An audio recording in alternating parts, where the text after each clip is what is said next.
Ahí está la música que Carlitos Minango nos pone en esta mañana, pues para animarnos, para ponernos súper bien con energía positiva de regreso a nuestras actividades cotidianas. Espero que el feriado pues haya sido bonito, hayan podido recorrer, disfrutar del país, pues las cifras dan cuenta de que una gran cantidad de ecuatorianos se movilizaron desde sus puntos de origen o desde donde viven a distintas ciudades del Ecuador. Cuenca entre ellas, sin duda, que viva Cuenca.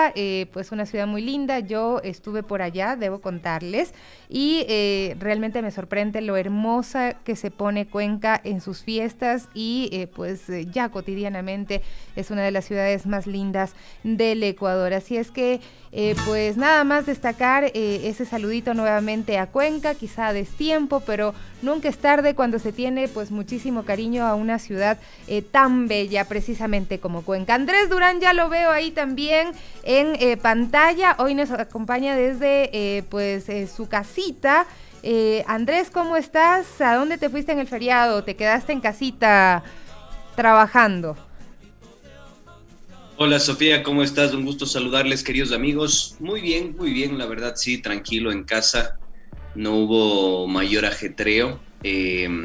Por ahí un momento a dar una vuelta, a hacer un tour por los museos, pero no mayor cosa, la verdad. Aprovechando y disfrutar con la familia. Ah, bueno, muy bien, pero está bien, porque todas las ciudades son bonitas, entre ellas, por supuesto, Quito también, quitándole todo el caos de siempre. Te cuento que yo, bueno, me fui a la ciudad de Cuenca, es una de las ciudades más bellas del país, pero fue la primera vez, yo viví muchos años en Cuenca también, fue la primera vez que sentí que realmente es la ciudad más cara del Ecuador y bueno, eso entre los detallitos o sería solamente por fiestas, yo no sé, o será que bueno, el bolsillo ya no da. En todo caso, sé que muchísimas personas estuvieron de visita en Cuenca, muchos amigos, vi que estaban posteando fotos porque cada rincón de Cuenca da para una postal, donde te pares te tomas una foto y queda súper linda. Así es que bueno, solamente para destacarlo y ya de regreso a Quito, pues uno de los motivos por los que don Andrés Durán no está hoy con nosotros y es que Quito ha regresado pues a esta dinámica del pico y placa y a propósito tenemos el meme del día precisamente sobre este tema, la cara de los quiteños precisamente cuando anunciaron que vuelve el pico y placa a Quito. ¡Wow! Así estamos el día de hoy. Quizá vale la pena mencionar algunos detallitos de lo que tiene que ver con el pico y placa. ¿Tu placa en qué termina, Andrés? Hoy es 7, así que toca guardarse, por eso no pude movilizarme hasta el punto de trabajo. Bastante complicado el tema del transporte acá en Sangolquí sobre todo, y mucho más con el tema de la inseguridad. Entonces es preferible prevenir antes que lamentar, queridos amigos. Y yo ¿Cómo no? entiendo también que hay mucha gente que está muy molesta por la decisión. Hemos visto que también nosotros los periodistas no hemos tenido la posibilidad de acceder al salvoconducto en medio de un estado de excepción, en medio de un contexto de sindemia. Pues bueno, vamos a ver cómo se puede desarrollar las actividades periodísticas, pero tú sabes que al menos en nuestro oficio es una especie de prioridad poder movilizarse en este contexto y tener facilidad de movilización. Y yo creo que para lo mismo siente la mayoría de quiteños, digamos, en este caso, que han visto cómo se extiende incluso el pico y placa. Fíjate que es hasta las 9 de la noche. No Exacto. sé si hasta esa hora exista tanto movimiento o congestión, pero yo insisto, son soluciones paliativas, no son soluciones estructurales al tema de la movilización en Quito. No se ha dicho nada sobre la mejora de la movilidad, no se ha dicho absolutamente nada sobre el tema de mejorar, por ejemplo, la infraestructura del transporte público. Y en una plena convivencia donde existen diversos y heterogeneidad de transporte público. Entonces, yo sí creo que esto es problemático. Recordemos que el 14 de noviembre de este mes, ya en curso, se va a definir el alza a los precios de los pasajes, que también está dentro de las preocupaciones de la ciudadanía. Entonces, yo sí creo que esto amerita una discusión un poco más sensata y profunda por parte del Cabildo, de las autoridades y por supuesto para que la gente tome en consideración qué se viene en los próximos días. Oye, la verdad es que yo creo que nos salió barata, porque recuerdas que cuando se puso esta disposición de varios días a la semana en los que no podías movilizarte con tu vehículo, ya era como un ensayo de algo que podría pasar en Quito por la cantidad de tráfico que existe en la capital. Y al final, más bien creo que vemos que se reculó en esa idea y se ha dispuesto nuevamente esto del pico y placa, aunque con esta extensión en el horario que a mí sí me parece que no tiene mucho sentido, ¿no? Hasta las 9 de la noche extender el pico y placa cuando antes era hasta las 7:30, es decir, te daba la oportunidad por lo menos de quedarte un ratito más en el trabajo y salir más tarde y pues no congestionar la ciudad, si es que esa es la idea del pico y placa. Pero bueno, ahora vemos otra restricción y al final quien tenga que movilizarse y no quiera usar transporte público, igual va a usar otro medio como taxi, por ejemplo, quizá, no sé, dependiendo del bolsillo de cada una de las personas, o también se decidirá por el tema por el tema del teletrabajo. Bueno, pero es que yo vivo cerquita, entonces claro, podría tomar un taxi, es una carrera mínima. Ya una bicicleta mejor. Distancias más lejanas es difícil. Yo me caigo en la bici, sí me da miedo, porque así yo creo que la ciudad todavía no es segura para quienes van en bici. Creo que, aparte de que no sé manejar muy bien, me parece que no hay mucho respeto a quienes van en bicicleta, y es que le temo mucho a ese tema, ¿no? En todo caso, hasta caminando te diría, podría venir, pero bueno, por lo pronto creo que puedo llegar sin mayor dificultad, pero quienes viven lejos, a grandes distancias como tú, otros compañeros también, pues les representa una dificultad, ¿no? Nos dicen, imagínate venir a las 5 de la mañana en taxi desde el Valle de los Chillos, pues definitivamente es muy complejo, y esas realidades pues no las conoce seguramente el alcalde, es lo que dicen pues algunos oyentes que nos envían también sus mensajes y que nos dicen es muy difícil para nosotros en este momento pensar en cómo solucionar este tema de la movilidad, porque si aquí en Quito el transporte público pues realmente fuera una opción, sería diferente, pero es muy complicado. Ustedes han visto las cosas que pasan aún en el transporte público y pues eso complica aún más esta realidad, pero en todo caso ahí está, 2 placas por día no podrían movilizarse desde las 5 de la mañana hasta las 10 y desde las 16 horas hasta las 21 horas. El día de hoy, por ejemplo, estamos jueves 7 y 8, no pueden movilizarse, mañana 9 y 0. Esto hay que volver a decirlo, recordarlo. El lunes, las placas 1 y 2 no pueden movilizarse, el martes 3 y 4, miércoles 5 y 6, jueves 7 y 8 y el viernes 9 y 0. Sábados, domingos y feriados no hay restricciones en la capital. Eso nada más para empezar, mi querido Andrés, y nos vamos ya con Don Larry. Vamos entonces.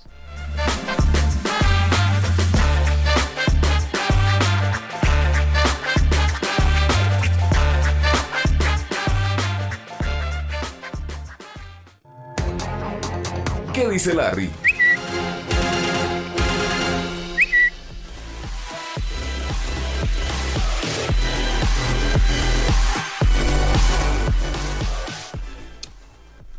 ¿Qué dice Larry? Son las 9:13. Pues vamos a ver cuáles son los temas que fueron tendencia durante este feriado. Recordemos que el presidente de la República se encuentra ahora mismo en un viaje internacional, continúa de feriado, no mentira, bueno, el día de hoy parece que tiene algunas reuniones con empresarios, está ya en España, pero estuvo en Glasgow, pues en esta cumbre hace unos días, y ahí dio una noticia que a mí me parece interesante, pero que también tuvo una respuesta por parte de activistas y de sectores sociales que dicen, pues el discurso no se compadece con la realidad, ¿no? Él dijo, ofrecemos al mundo el compromiso de Ecuador de 60,000 kilómetros cuadrados más de reserva marina para provocar este gran canje de deuda por conservación. Avanzamos decididamente hacia la transición ecológica, Galápagos protegido. Y vamos a escuchar qué fue lo que dijo.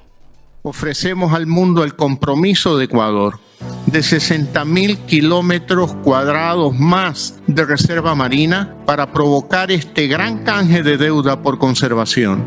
Invertiremos esos recursos para preservar esta reserva marina y también el Parque Nacional Galápagos. Es así como demostramos nuestro compromiso decidido de avanzar hacia una transición ecológica que nos permita un desarrollo económico productivo y sostenible.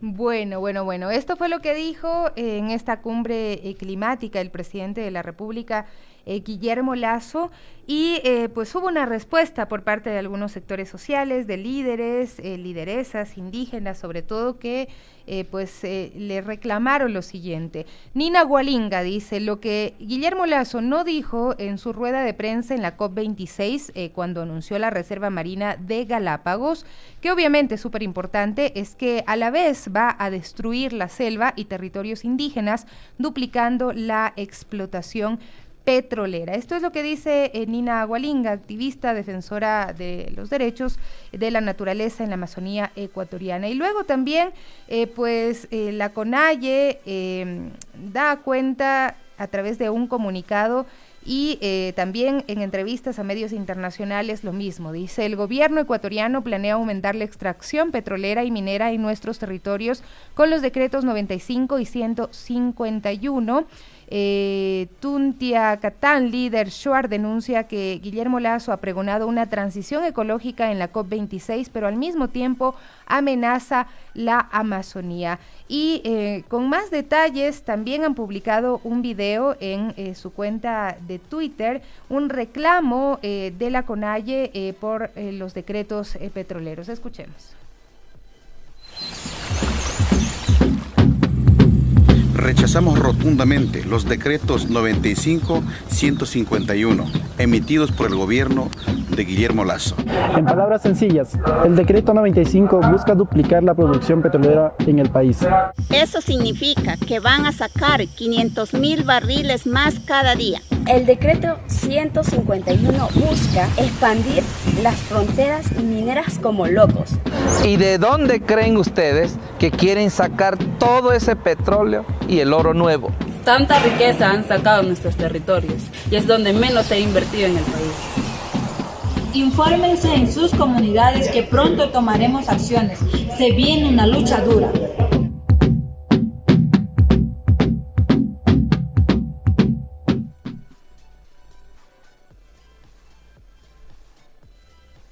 Bueno. Ahí está ese video que da cuenta de lo que el pueblo indígena de la Amazonía dice, que se viene una lucha dura con respecto a estos decretos, porque bueno, eso ha sido parte de los anuncios también del presidente Guillermo Lasso, y definitivamente esto no lo mencionó en la cumbre en Glasgow.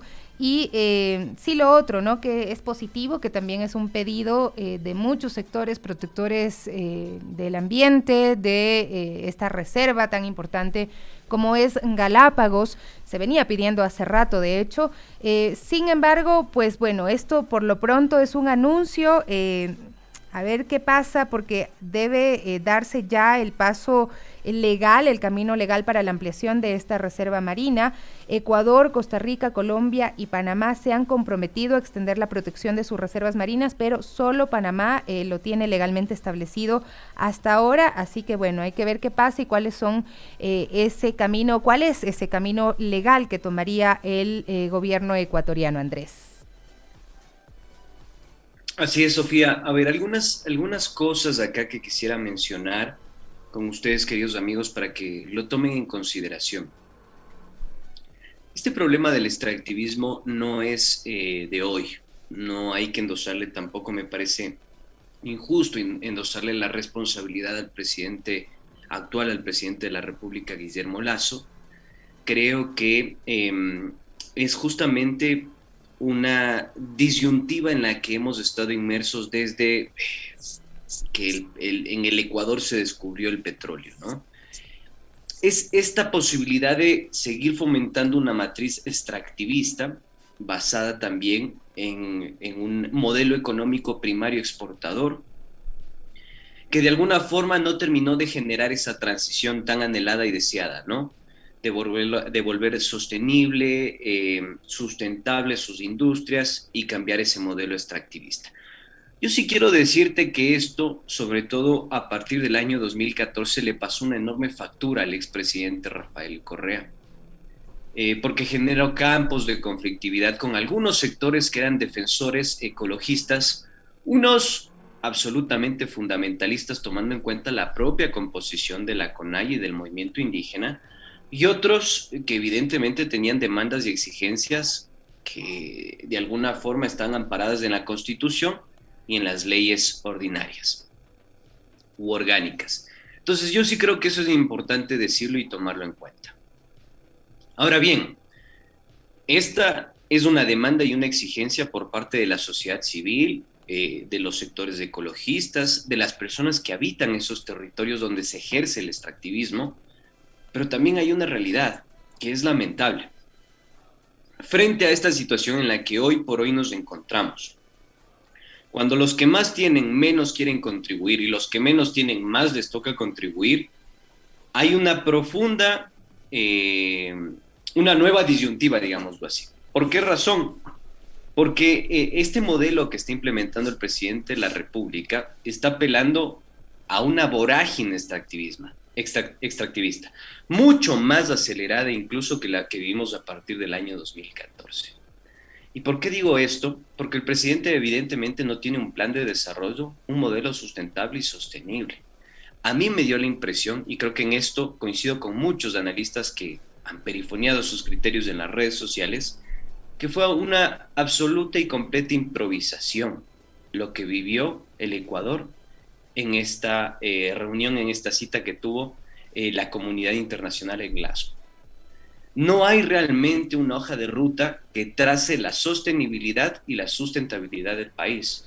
De una economía ecuatoriana que es dolarizada, que no tiene moneda propia, por ende no puede devaluar su moneda, que cada vez sufre más apreciación porque es el dólar, encarece sus exportaciones, se retira el subsidio a los combustibles y encima de eso hay una presión fiscal completamente regresiva y no progresiva, es decir, pagan más los que menos tienen y menos los que más tienen.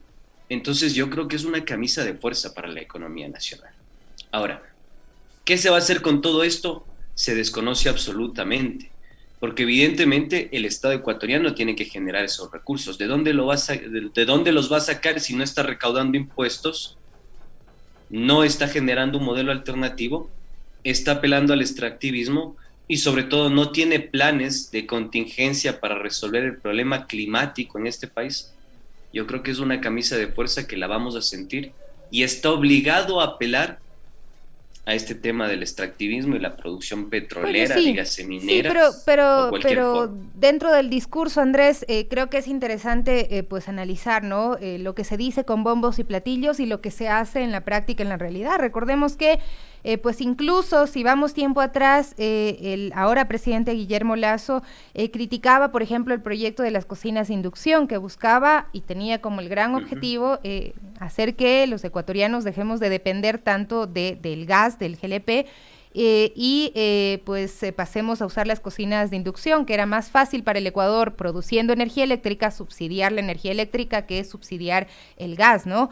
Y en ese momento, Guillermo Lasso hizo tweets, hizo videos en contra, una gran campaña en contra de este proyecto de las cocinas de inducción y dijo que mantendrían el subsidio al cilindro de gas, quitarían el impuesto a las cocinas de gas, etcétera, etcétera, etcétera. Entonces, pues sí hay pues muchas incoherencias entre lo que se dice y lo que se hace y pues estas propuestas que se usan pues para manipular también la opinión pública. Así es que por ahí también va el tema, ¿no? Porque incluso en una entrevista con el medio alemán, público alemán, la Deutsche Welle, el presidente Guillermo Lasso dijo que fue un fracaso el paro y que los indígenas estaban pidiendo que se mantengan los subsidios para seguir usando combustibles contaminantes, lo cual iba en contra del ambiente y cosas así, ¿no? Entonces, más o menos lo mismo con el tema de las cocinas de inducción, es decir, se aprovechan los discursos en los tiempos justos pues para manipular mucho la opinión pública y eso creo que sí deberíamos tenerlo en cuenta los ciudadanos y ciudadanas. Permíteme abonar un poquito más en esta reflexión que está realizando Sofi, porque me parece pertinente. ¿Por qué razón? Primero, me parece a mí que el adjetivo correcto o el calificativo correcto que deberíamos emplear en esto es, yo diría, contradicciones y mentiras. No creo que inconsistencias alcance para explicar lo que el presidente de la República intenta hacer con este paseo que ha hecho por Glasgow. Hay que decirlo así, sin el afán de herir susceptibilidades, ni mucho menos. Pero a mí sí me parece que hay una profunda improvisación en el gobierno nacional, fruto del desconocimiento, fruto de la ignorancia, o fruto simplemente de que está sirviendo intereses que no son los de las grandes mayorías. Es decir, ¿qué está pasando hoy por hoy con territorios que han impuesto demandas contra el Estado por el extractivismo, que ha dejado sus secuelas en territorios de comunidades aborígenes, indígenas, etcétera, etcétera, que hoy están incluso demandando al Estado Nacional y que han recibido sentencias resolutorias por parte de la Corte, por ejemplo? Entonces, a mí me parece ese un primer elemento. Segundo elemento central, me parece que no es solo una política por parte del Ejecutivo, insisto en esto. Yo sé que la característica principal del gobierno del presidente Lasso es la improvisación y las contradicciones y mentiras. Pero me parece a mí que si nosotros no nos empezamos a empapar de una política sustentable, ecológica, amigable y sostenible en el tiempo, vamos a padecer las secuelas de un modelo extractivista, y esto compete a absolutamente todos. Pueblos nativos donde se ejerce el extractivismo y pueblos no nativos donde no se ejerce el extractivismo, ¿de acuerdo? Me parece eso fundamental. Y el último elemento que tú mencionas, que me parece que le das en el clavo, es que en este tiempo nos han vendido una oferta baratilla que de alguna forma camufla las verdaderas intenciones del gobierno nacional. ¿Qué pasa cuando el presidente de la República nos ofreció que iba a resolver el tema del ambiente, los problemas del medio ambiente? Problemas que se vienen arrastrando, por ejemplo, desde el 2014, cuando Correa, el expresidente Rafael Correa, empezó a tener estos problemas con sectores ecologistas. Esto no se ha logrado solucionar, al contrario, se ha agudizado y se ha profundizado porque antes habían o existían territorios tangibles que tenían prohibido ser penetrados por el extractivismo o la producción petrolera o minera. Ahora no, pasa todo lo contrario. Incluso se está discutiendo hoy por hoy el cambio de la modalidad del uso del suelo. Entonces yo creo que esto sí es profundamente problemático. Y mucho más cuando tenemos a un presidente de la República que miente sistemáticamente.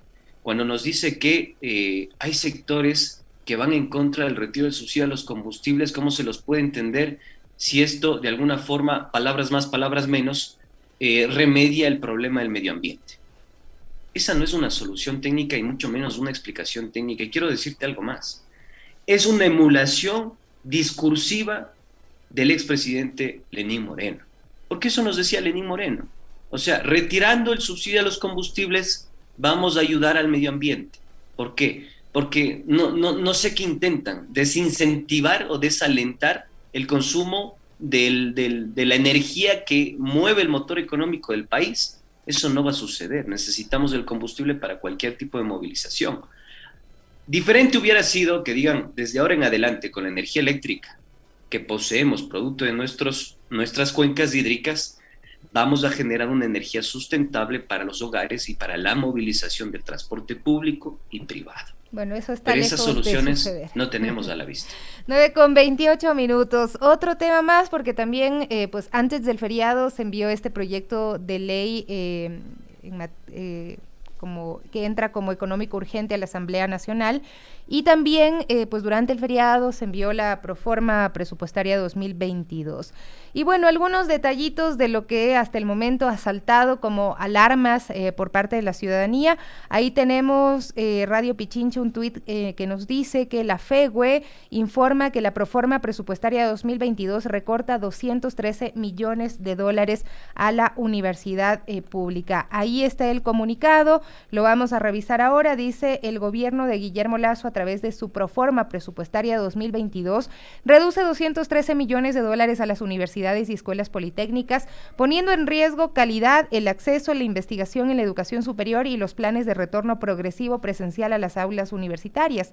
La intención del presidente Lasso es debilitar a la universidad pública.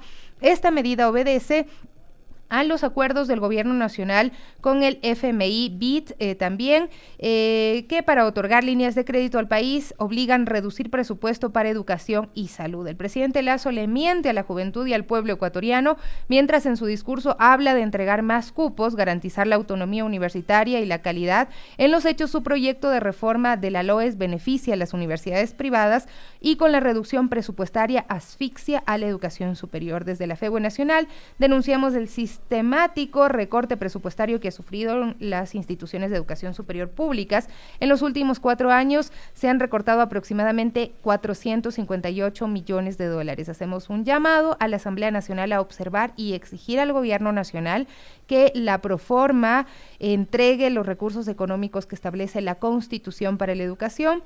De continuar los recortes presupuestarios a la educación, desde la FEBUE Nacional no descartamos la movilización en defensa de la educación pública. Bien. Ahí está, este comunicado. Esto es pues uno de los primeros detalles que sale a la luz con esta proforma presupuestaria que ha sido enviada a la Asamblea Nacional.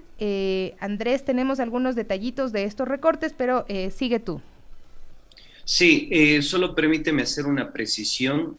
Acá una querida oyente nos corrige. Gracias porque la gente está atenta a lo que nosotros estamos difundiendo e informando. Efectivamente, Susanita nos dice: con las debidas disculpas me permito aclarar que las palabras contradicciones y mentiras son sustantivos, no adjetivos. Tienes toda la razón, Susana. Yo dije adjetivos, ojo, que después dije calificativos. Entonces, en este caso serían mentiroso y sobre todo contradice todo el sentido de las cosas que propone el presidente de la República y su propio gabinete. Gracias por esa precisión, una querida oyente que nos hace al respecto de lo que estaba mencionando hace un momento. Prosiga entonces, Arepita. Bueno, no me dirá diputada nomás. Bueno, en todo caso... Tienes toda la pinta, pero... Tengo frío nomás. Bueno... este detalle del recorte comparativo de las asignaciones presupuestarias a la universidad también se ha dado a conocer. Por ejemplo, en la Universidad de las Artes se reduce con respecto al presupuesto del 2021, perdón, de 21 millones más menos a 13 millones más menos, ¿no? Para no darles todos los 213.401. La Universidad Nacional de Educación, UNAE, se reduce su presupuesto a 17 millones de dólares, de 20 que tuvo en el año 2021. La Universidad Estatal de Cuenca reduce su presupuesto a 66 millones, duro recorte para la Universidad Estatal de Cuenca. Universidad Estatal de Bolívar también se reduce su presupuesto sistemáticamente, ¿no? Ahora alcanza 12 millones, había bajado ya con respecto al 2020 a 16 en el 2021. La Escuela Superior Politécnica de Chimborazo también reduce su presupuesto de 75 millones a 56 millones. La Universidad Técnica de Machala a 28 millones. La Universidad de Guayaquil pasa de 146 millones a 119 millones. La Universidad Politécnica del Litoral también se reduce su presupuesto de 62 a 60 millones de dólares. Esos, pues algunos de los presupuestos de la Universidad Agraria del Ecuador, también un tremendo recorte de 19 millones a 12 millones de dólares. La Universidad Técnica del Norte de 37 a 31. La Universidad Nacional de Loja también pasa a un presupuesto de 33 millones y así la lista es larga. La Universidad Central del Ecuador de 154 millones a 120 millones de dólares, según el detalle pues que se ha proporcionado en este cuadrito que estamos y lo tenemos en pantalla, y como ven ustedes el total da 213 millones de dólares. Es un recorte muy fuerte, creo que uno de los más grandes que se ha dado, por lo menos en los últimos años, a la universidad o a la educación superior pública. Y bueno, yo no sé con esto cómo, desde el año 2018. Exactamente, no sé con esto cómo van a cumplir con esa oferta de que todos van a poder estudiar lo que quieran estudiar y van a poder entrar a la carrera que quieran, que nadie les va a obligar a estudiar. O sea, realmente creo que ni siquiera van a poder estudiar, así es que no es que va a haber ninguna obligación de escoger una u otra carrera. Es muy, muy lamentable, muy triste pensar en el futuro de los jóvenes, quienes tenemos chicos en casa que están a punto de pasar a la universidad, una preocupación que se suma, porque por lo menos tenías la esperanza de que puedan ingresar a una universidad pública y pues no endeudarte para poder pagar la universidad de tus hijos, o que ellos mismos tengan que trabajar y estudiar, o endeudarse para poder estudiar carreras que no te dan la posibilidad de trabajar, como medicina, ingeniería civil, que creo que es muy difícil compaginar las dos cosas, ¿no? El estudio y el trabajo. Quizá en otras pues es un poco más llevable, pero en estas creo que es imposible, ¿no? Y pues así las cosas, Andrés, realmente creo que es un duro golpe también a las expectativas de las personas, de los jóvenes, y no sé cómo se van a sostener las universidades. Ya le estás robando, usurpando el refrán al pobre Chimi. A ver, así las cosas, efectivamente, así están las cosas, queridos amigos.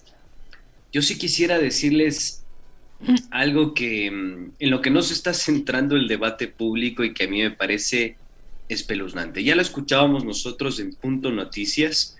El catedrático y economista Marcelo Varela revelaba las verdaderas intenciones de esta ley que pretende una reforma fiscal que va a cargar más sobre los que menos tienen y menos sobre los que más tienen. Y en el ámbito de la educación va a suceder lo que yo puedo calificar como el efecto Gangotena.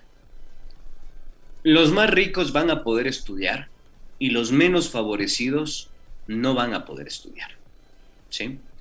Y esta es una de las características y máximas filosóficas del catedrático fundador de la Universidad San Francisco de Quito, el señor Santiago Gangotena. Él dijo textualmente: no todos tienen el derecho a estudiar. Y la educación pública lo que pretende es ser inquisidora, ¿ya? Entonces yo sí creo que esto es importante tomarlo en cuenta, porque este efecto va a generar lo que produjo en su momento la creación del decreto 14, del famoso decreto 14 de la Constituyente de Montecristi. En ese decreto se propició un informe, el informe de CONEA, de evaluación de desempeño de las universidades e instituciones de educación superior. Cuando se realiza este informe se reveló que había una oferta privada que superaba con creces a la oferta pública de educación superior. ¿Por qué? Producto de las reformas estructurales, producto de la asfixia o del sabotaje inducido a la economía nacional para que no exista financiamiento para estas universidades. Producto de eso creció la oferta privada, con mallas curriculares que eran cualquier cosa, que no formaban a los estudiantes.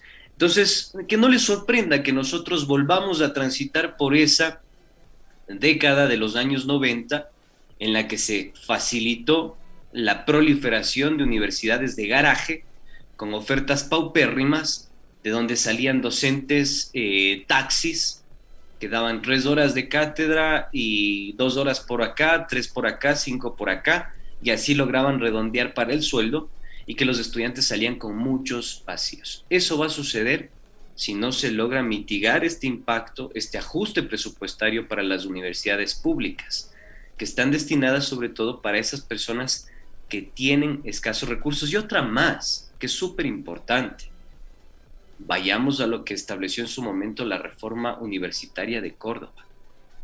Yo creo que es momento de romper con esa matriz de pensamiento completamente enraizado en un occidentalismo y empezar a repensar la situación económica que está viviendo el país y poner las universidades al servicio del desarrollo nacional. Creo que esa es una urgencia, si no, no vamos a tener la posibilidad de salir de esta situación en la que estamos empantanados en términos económicos y vamos a tener a presidentes de la República diciendo cualquier cosa en Glasgow sin tener planes y contingencias que mitiguen el impacto ambiental en este contexto. Sabes, Andrés, lo que acabas de decir, sí me parece un punto importante, ¿no? Porque tú primero decías que la universidad pública permite estudiar a los que menos recursos tienen. Y es cierto, pues para muchas personas es imposible pagar una universidad privada, y si no ingresan a una universidad pública se acabaron sus expectativas de estudio, no pueden estudiar a menos que se ganen la lotería, porque estudiar en una universidad privada es muy caro en este momento. Si ustedes se ponen a ver pues cómo están las pensiones en las universidades privadas, hay algunas que llegan a los 6,000 el semestre, otras un poco más condescendientes, llegan a tener matrículas y costos de aranceles por alrededor de los $3,000, $4,000 en distintas ciudades del país. Y esto es imposible para muchas familias, o sea, es una opción que está totalmente negada. Pero tú decías, las personas menos favorecidas económicamente, pues no pueden ingresar a una universidad pública privada, y para eso está la pública. Pero también creo que hay otro tema que es importante, ¿no? Y es la naturaleza de la universidad pública y de la formación que se da en las universidades públicas, y esa concepción de para qué estudiar, ¿no?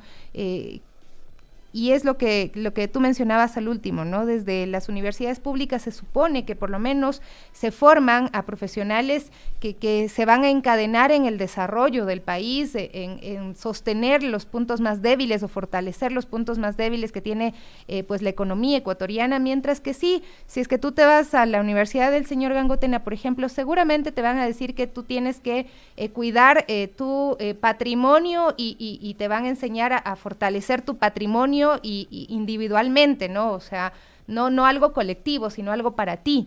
Y no es que esté mal, ni que estemos diciendo que las personas que estudiaron en la Universidad de San Francisco pues solamente les importan ellos mismos y nadie más, pero es una naturaleza diferente a la educación que también se debe brindar desde las universidades públicas. No sé qué opinas tú al respecto, pero a mí me parece que también por ahí hay una diferencia.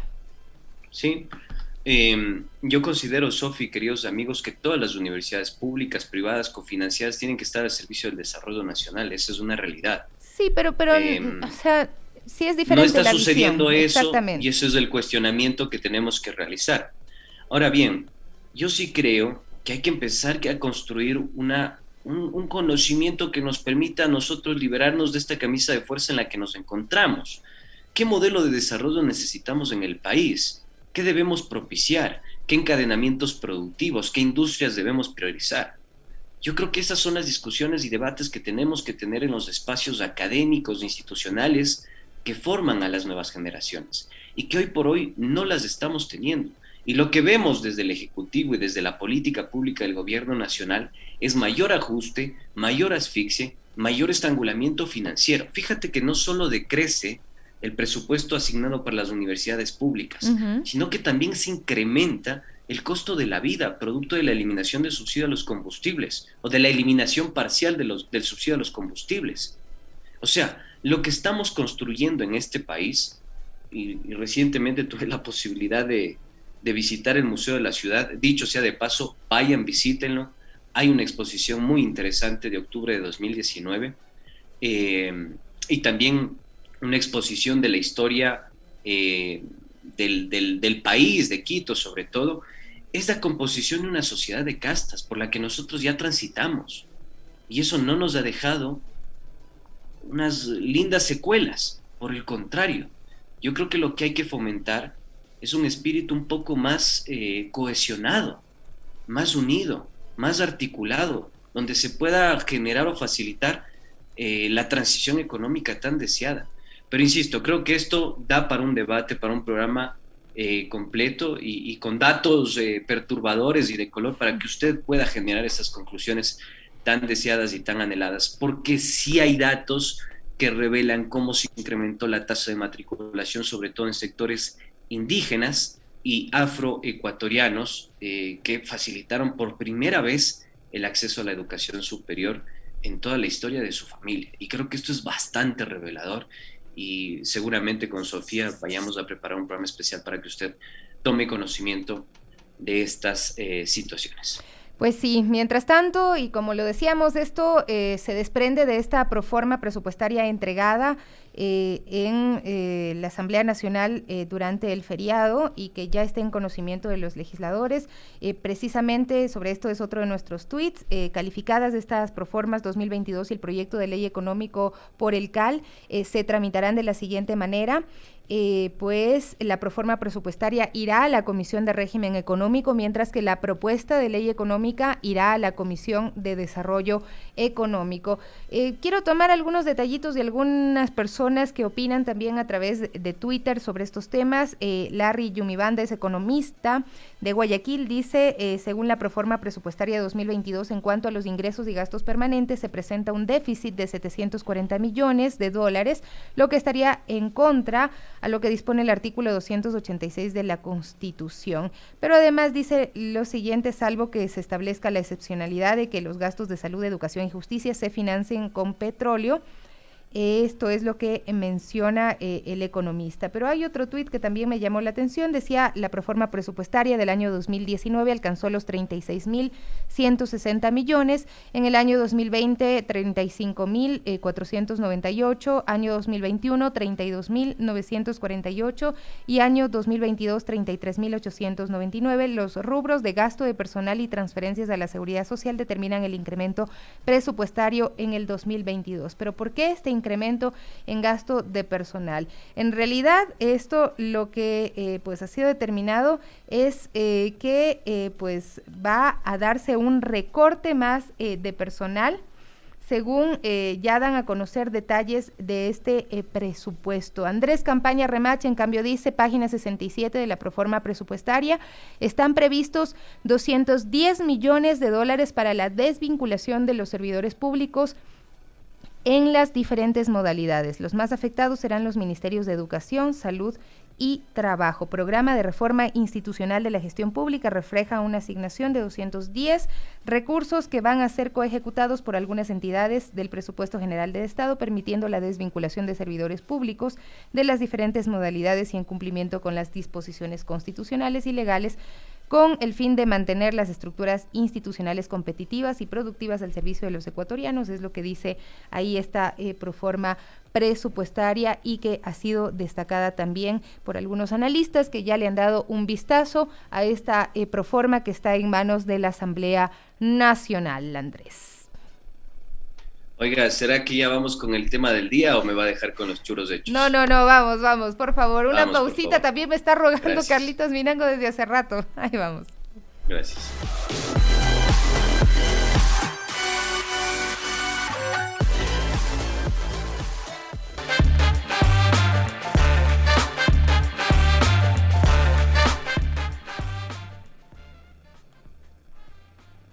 ¿Qué fue, don Andrés? Cuéntenos, por favor. A ver.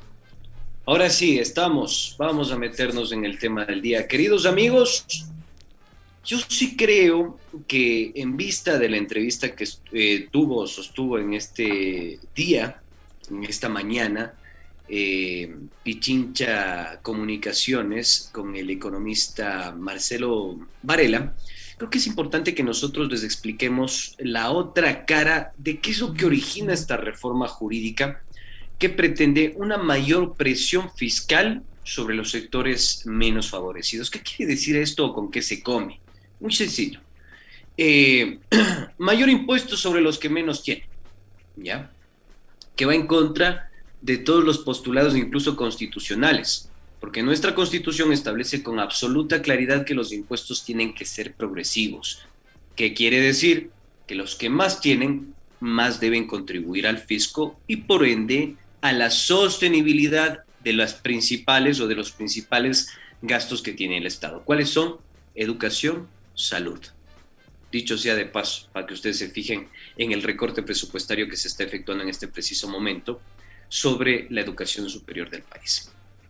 Entonces, nosotros, ¿con qué queremos comenzar el programa del día de hoy?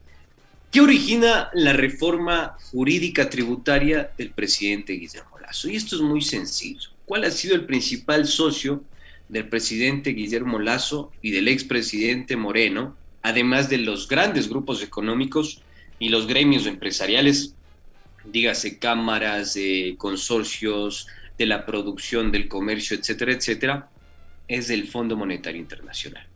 Y alguna vez nosotros explicábamos con Sofía qué es el Fondo Monetario Internacional, cómo se compone, cuáles son sus bases, qué países se encuentran ahí, realmente es una institución que contribuye al desarrollo de las naciones o es simplemente un instrumento para el sometimiento político y económico de los países periféricos. Bueno, el día de hoy nosotros les vamos a explicar con lujo de detalle de qué viene o quién origina la reforma jurídica tributaria del presidente de la República.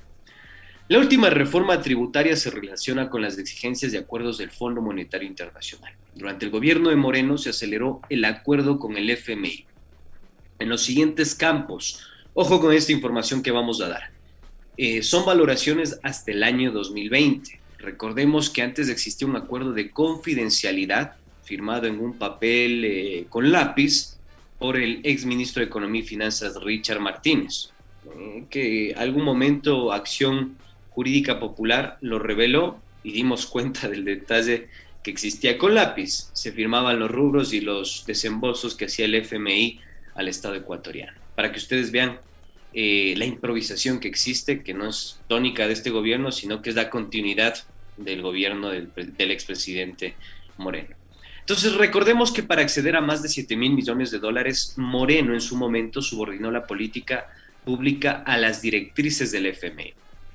Considerado por los expertos, analistas y académicos como la reforma económica más grosera y acelerada, incluso más grosera y acelerada que la de Sixto Durán Ballén, que era el representante de la privatización por excelencia en la década de los 90.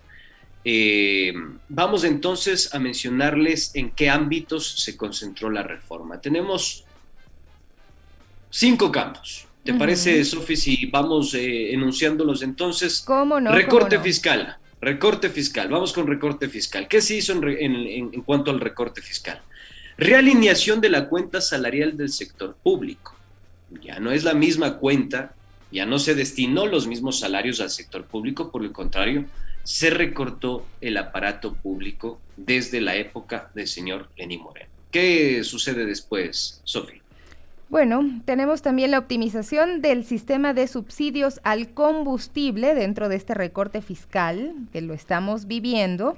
La reforma al sistema tributario que todavía pues se sigue manejando a través de estos proyectos de ley que obviamente siguen estas directrices.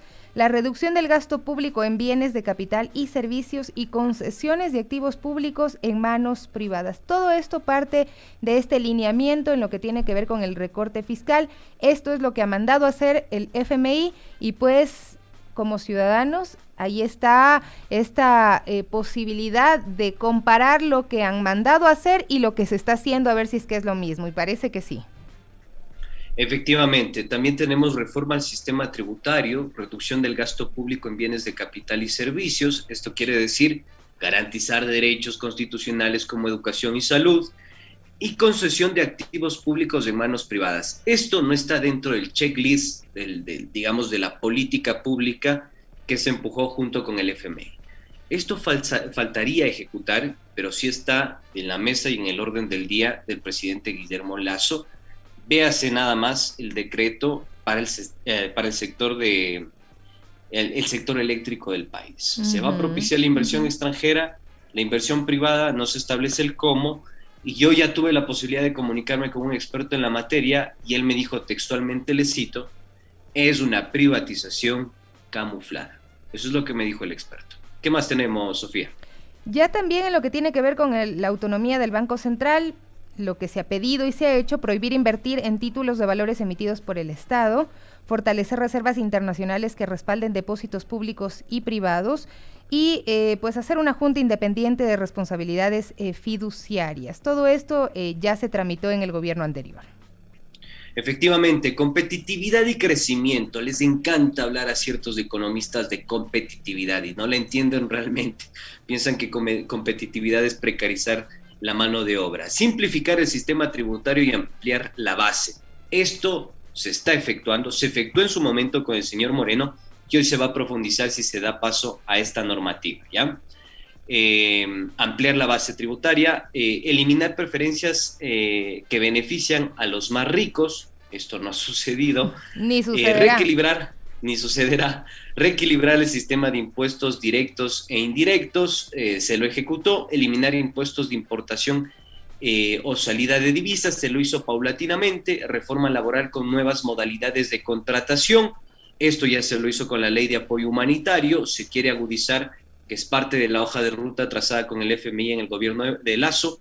Y regulación del mercado de capital y acuerdos comerciales, esto está dándose tratamiento en este preciso momento con el Fondo Monetario Internacional. ¿Qué más tenemos, Sofía? Bueno, dicen y se habla de prosperidad compartida, reducción de la pobreza rural e indígena. Esto no se ha hecho, la pobreza se ha incrementado en los últimos años, ya lo decíamos, un 47% de la población en el Ecuador vive con menos de $90 al mes, un 14% con menos de $50 al mes.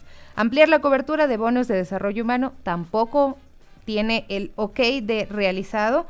Mejorar la eficiencia de salud y educación tampoco. Juzguen ustedes, amigos y amigas, que tienen que enfrentarse a esas respuestas en los hospitales públicos de no hay camas, no hay medicamentos, no hay atención, no hay citas. Estos puntos, ninguno se ha cumplido.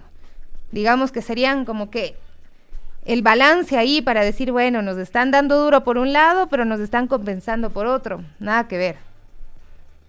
Bueno, otro de los campos, y es el último, es gobernanza y transparencia. Mejorar el clima de negocios o tratados bilaterales de inversión. Ya se lo cumplió y se lo ratificó con el tema del CIADI y los tratados bilaterales de inversión, que facilita, bueno, lo que ya hemos vivido desde hace décadas en torno a la inversión extranjera directa o supuesta inversión extranjera directa.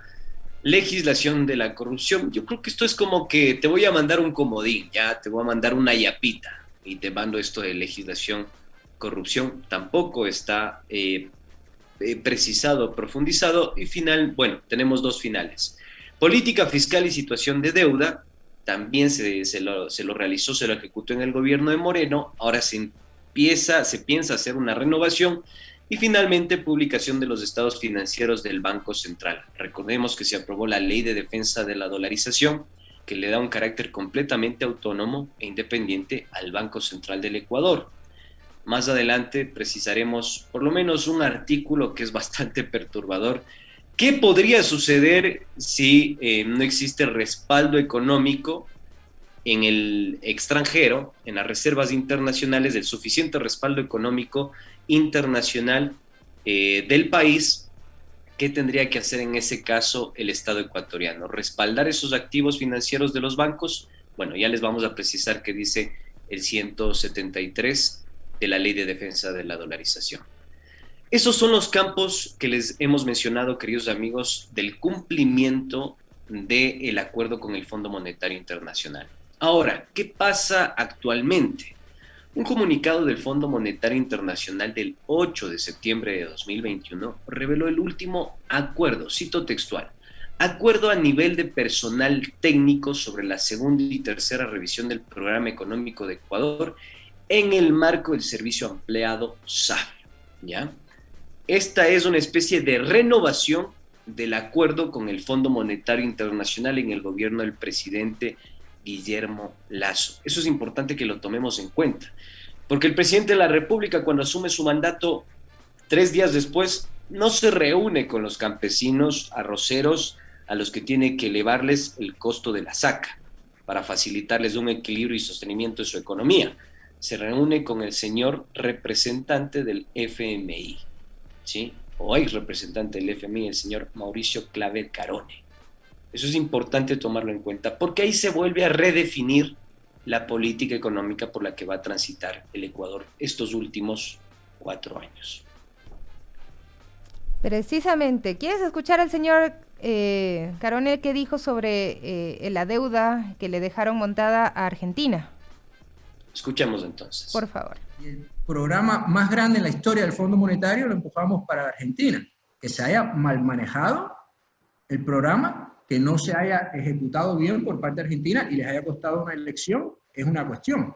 Pero debido a nuestro interés en Latinoamérica, peleado contra los europeos, porque yo era que tenía a los europeos enfrente de mí, cuando quisimos impulsamos el programa de asistencia más grande en la historia del Fondo Monetario Internacional para ayudar a la Argentina, en su momento de crisis, fueron los europeos que estaban peleados contra nosotros porque no querían ayudar a la Argentina, porque no les interesaba el hemisferio occidental. Así que me puedo dar el pequeño ejemplo de Uruguay, pero le voy a dar el enorme ejemplo de Argentina para decir lo contrario, sin hablar del ejemplo de Ecuador, que debido a esta transición post-Correa, también lo ayudamos en su momento para esa recuperación, ni hablar de políticamente cuál coalición se ha creado más grande que la coalición que ha liderado los Estados Unidos, la coalición democrática más grande que ha habido a favor de la democracia desde la Segunda Guerra Mundial, es la coalición en reconocimiento al presidente interino de Venezuela, Juan Guaidó. Nosotros fuimos el primer país en hacerlo e impulsamos una coalición de 58 países